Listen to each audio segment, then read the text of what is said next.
Bonjour, mon nom est Pierre Castonguay. Bienvenue à mon podcast qui s'appelle « Au lieu dit Baudru, là où pousse un chêne ».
Bienvenue au Baudru. Aujourd'hui, je vais te parler du centre d'écoute de Laval, dont le numéro de téléphone est le 450-664-2787. 450-664-2787.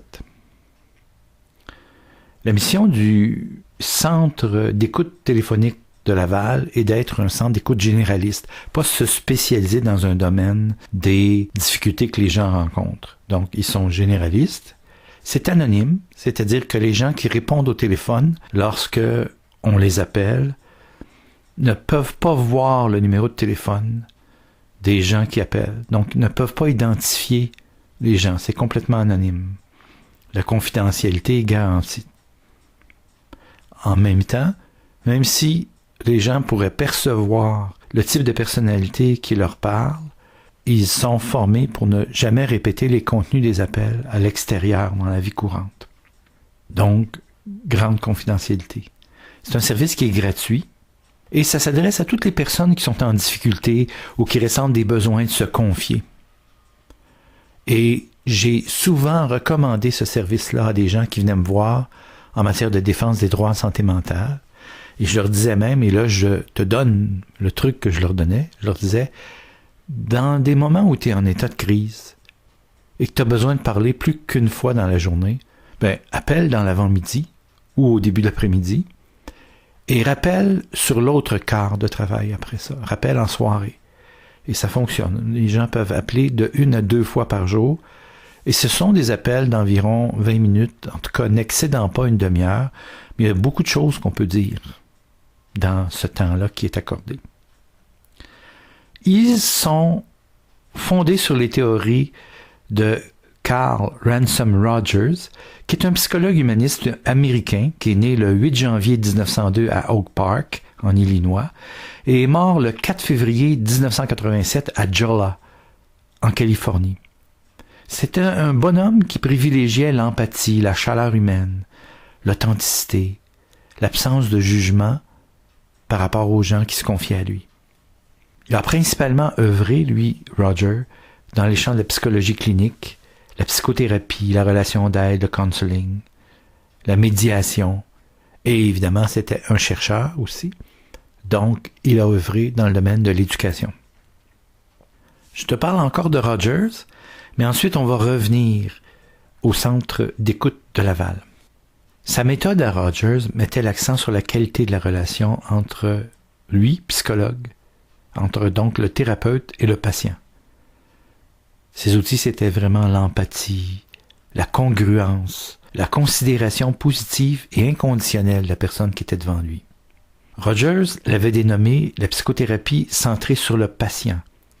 Ce que ça donnait en américain, là, c'était Client-Centered Therapy. Puis, une approche centrée sur la personne. Il a fini par appeler ça comme ça. Person-Centered Approach. Le centre d'écoute de Laval ne fait pas de psychothérapie. Ce sont des gens qui écoutent, mais utilisent cette méthode impeccable de Rogers pour accueillir les confidences des gens. Ce ne sont pas des gens qui donc vont intervenir dans ce que les gens ont à dire. Mais si on leur pose des questions sur les ressources qui sont existantes dans la région de Laval, ça, ils sont prêts à répondre et à donner des numéros de téléphone, des indications sur des ressources possibles quand une personne recherche une aide précise. Ils ont une quarantaine de bénévoles, même plus, et ils reçoivent les appels des Lavallois depuis plus de 30 ans. Donc, ce sont des professionnels de ce domaine-là. Ils sont ouverts 6 jours par semaine. C'est un organisme régional, donc c'est toute la région de Laval, et ils sont à but non lucratif. Cet organisme-là est né d'un besoin de communication identifié par un groupe de femmes de Laval, qui, à ce moment-là, se sentaient désœuvrées, isolées. À l'origine, les rencontres s'effectuaient de personne à personne. Au fil des ans, considérant l'étendue de la demande, c'est la ligne téléphonique qui est devenue le moyen privilégié, préférablement à des rencontres.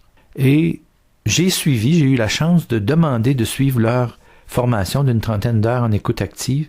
C'est très, très bon. Très, très bon. Moi, je m'en suis servi dans mon domaine de la défense des droits en santé mentale, surtout quand je documente un dossier. Mais eux, ils s'en servent couramment. Ils sont des experts de cette méthode, de cette approche. C'est donc grâce à cette vision d'entraide, l'implication de pionnières, la fondatrice, première formatrice qui était Mme Gilberte Hogg, Mme Pauline Larouche, que ce centre-là a évolué depuis tant d'années. Je vous recommande chaleureusement d'utiliser cette ressource-là parce que c'est une ressource efficace. C'est pas une thérapie psychologique, mais pour des gens qui sont en détresse, qui ressentent de l'isolement, qui ont besoin de parler. Ça fait toute la différence. Et je vous rappelle que dans une thérapie psychologique, la portion écoute de la thérapie prend souvent presque plus que 90% du temps passé avec le psychothérapeute. Donc, c'est pas une psychothérapie, mais les effets favorables ressentis par les gens d'avoir été écoutés, compris, accueillis, acceptés par une personne qui a de l'empathie. Et je vous jure que les gens qui vont faire du bénévolat, là, c'est pas des curieux et des curieuses qui veulent entendre les confidences des autres, mais ce sont des gens qui ont un cœur de compassion. Ce sont des gens qui veulent dévouer du temps bénévole à soulager la souffrance et l'isolement des autres. Alors, c'était Pierre Castonguay, près d'un chêne, au Baudru. Salut et au prochain podcast.